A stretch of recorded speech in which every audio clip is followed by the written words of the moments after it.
The Employment Standard is part of the Integrated Accessibility Standards Regulation of the Accessibility for Ontarians with Disabilities Act 2005. This standard helps employers make their employment practices and workplaces more accessible to potential and existing employees with disabilities. This video deals with one of the requirements of the Employment Standard. In this exciting episode, Harold Jeepers in accessible formats and communication supports. This is Harold. He is a new manager at Jiffy Brothers Industries. This is SONJA.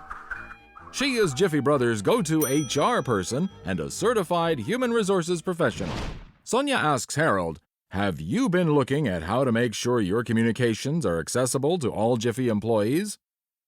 Harold says, you bet. Come take a look at this. SONJA tells Harold that these company announcements are very hard to read. Harold proudly tells her that he has that covered. See? Now it's easy to read. But then SONJA points out that it's also been placed very high up.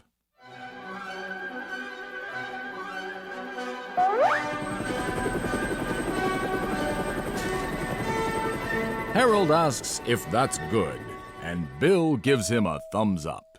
SONJA is not so sure.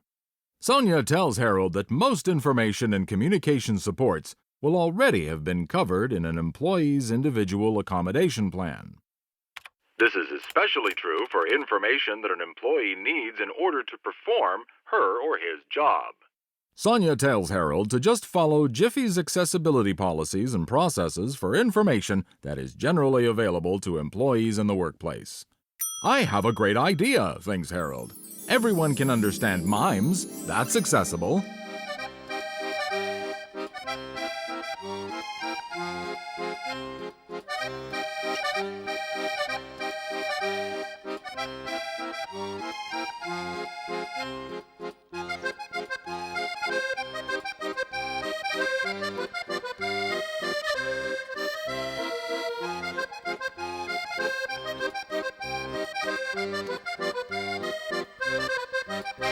No, perhaps that won't work, thinks Harold.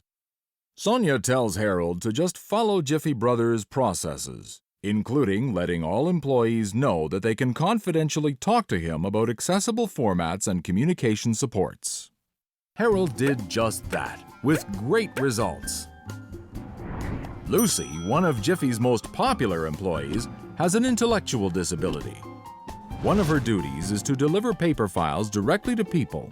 Harold was able to problem-solve with Lucy, and her cart was set up with photos along with names, and everyone in the office had a matching photo next to their office or cubicle. James lost his vision 3 years ago and was just hired as a sales representative at Jiffy. He was able to request screen reading software as part of his individual accommodation plan so that all information present on the screen and all information input into the system would be read back to him.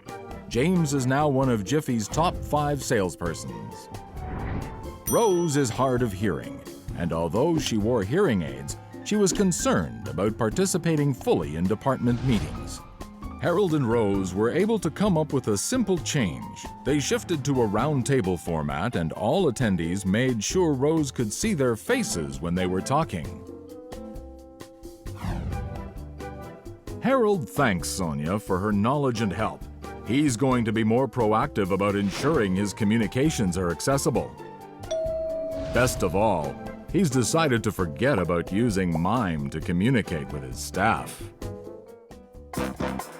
You have been watching Accessible Formats and Communication Supports. The story you have just seen is real, but the names have been changed because they're late for dinner.